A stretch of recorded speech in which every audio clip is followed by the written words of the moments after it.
কর্মরত শিক্ষকদের জন্য টেট সংক্রান্ত বিষয় নিয়ে আজকের এই ভিডিওতে আলোচনা করব।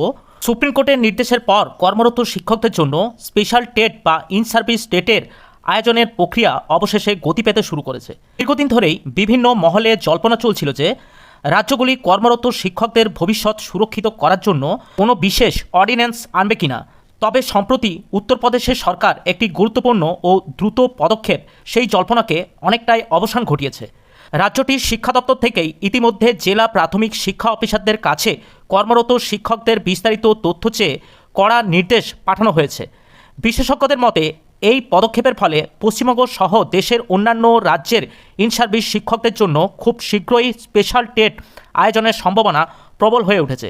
সুপ্রিম কোর্টের মূল রায়ের পর থেকে ইতিমধ্যে প্রায় 9-10 মাস অতিক্রম হয়ে গেছে। এই দীর্ঘ সময়ের মধ্যে অধিকাংশ রাজ্য সরকার সেইভাবে টেট নেওয়ার জন্য গঠনমূলক পদক্ষেপ এখনও পর্যন্ত গ্রহণ করেননি।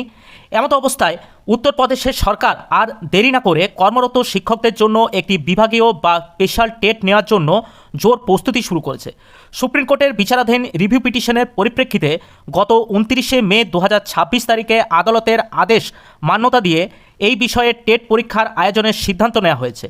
শিক্ষা দপ্তরের সচিব স্তরের আধিকারিকদের নির্দেশ, জেলা প্রাথমিক শিক্ষা অফিসারদের কাছ থেকে কর্মরত শিক্ষকদের বর্তমান স্ট্যাটাস সংক্রান্ত তথ্য সংগ্রহের কাজ পুরোদমে শুরু হয়েছে এবং শিক্ষা দপ্তরের জারি করা সাম্প্রতিক নোটিশের একটি নির্দিষ্ট ফরম্যাট মাত্র এক সপ্তাহের মধ্যে অর্থাৎ 18ই জুন থেকে 25শে জুন 2026 তারিখের মধ্যে তা সমস্ত তথ্য জমা দিতে কড়া নির্দেশ দেওয়া হয়েছে।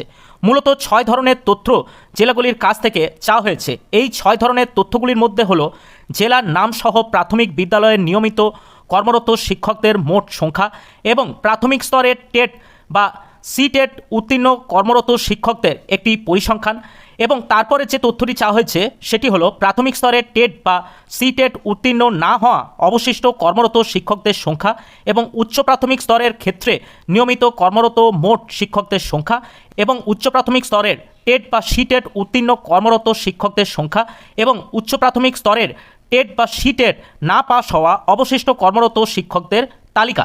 এই সমস্ত তথ্য সঠিকভাবে সংগ্রহ করে 25শে জুনের মধ্যে একটি অফিসিয়াল ইমেল আইডির মাধ্যমে রাজ্য স্তরে পাঠাতে বলা হয়েছে। এই বিষয়টিকে বর্তমানে টপ প্রায়োরিটি দিয়ে দেখা হচ্ছে বলে জানা গিয়েছে। এই খবরটি পশ্চিমবঙ্গে কর্মরত শিক্ষকদের জন্য একটি বড় বার্তা বহন করছে। যেহেতু উত্তরপ্রদেশের মতো একটি বড় রাজ্য অর্ডিন্যান্সের পথে না হেঁটে আদালতের নির্দেশ মেনে সরাসরি স্পেশাল টেট নেওয়ার সিদ্ধান্ত নিচ্ছে, তাই ওয়াকিবহাল মহলের ধারণা পশ্চিমবঙ্গেও সরকার খুব শীঘ্রই এই পথে হাঁটতে পারে। এই রাজ্য পথ দেখালে অন্যান্য রাজ্যগুলি সেই মডেল অনুসরণ করবে এবং রাজ্যে কর্মরত যে সমস্ত শিক্ষক ও টেট উত্তীর্ণ নন তাদের জন্য এটি অত্যন্ত গুরুত্বপূর্ণ বিভাগীয় পরীক্ষা বা ইন সার্ভিস টিচার টেট হিসেবে আয়োজিত হবে। এক্ষেত্রে একটি বিষয় স্পষ্টভাবে জেনে রাখা প্রয়োজন যে বিশেষ টেটে কোনো ফ্রেশার বা সাধারণ প্রার্থীরা বসতে পারবেন না। এটি শুধুমাত্র বিদ্যালয়ে কর্মরত শিক্ষকদের চাকরি সুনিশ্চিত করার জন্যই নেওয়া হবে। আপনারা অবশ্যই www.mocktestexam এই ওয়েবসাইটটিতে ভিজিট করতে পারেন এবং সেখানে প্রাথমিক এবং উচ্চ প্রাথমিক টেটের জন্য মক টেস্টগুলি আপনারা দিতে পারেন। পরবর্তী টেট পরীক্ষা নিয়ে যে আপডেটগুলি আসতে চলেছে সেই আপডেট পেতে অবশ্যই আপনারা আমাদের চ্যানেলটি ফলো করে রাখতে পারেন।